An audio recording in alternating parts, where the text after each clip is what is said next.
Alors effectivement, on peut imaginer un retour des investisseurs privés dans des conditions peut-être un peu différentes parce qu'aujourd'hui, avec la remontée des taux d'intérêt, les actifs financiers constituent, disons, une concurrence pour l'investissement dans l'immobilier résidentiel.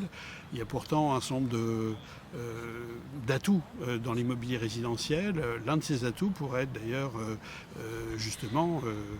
l'ampleur des contraintes qui sont subies pour respecter des règles de construction conformes, en l'occurrence la RE 2020, conformes aux impératifs énergétiques, climatiques, environnementaux. Les acteurs institutionnels sont de plus en plus sous pression d'avoir dans leur portefeuille des actifs qui répondent à ces contraintes et donc le résidentiel pourrait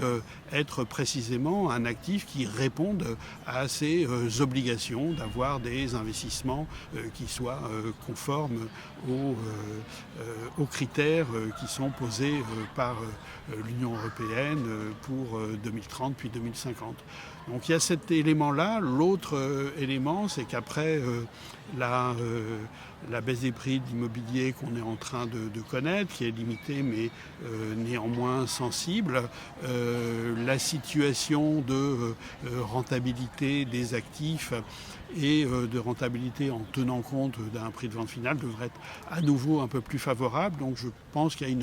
une période qui s'ouvre. Ensuite peut-être que le cadre fiscal dans lequel interviennent ces acteurs devrait peut-être être pris en compte par les pouvoirs publics si véritablement ils veulent que les institutionnels reviennent sur le marché et qu'en particulier ils répondent à ce déficit de marché qu'on a sur le logement intermédiaire,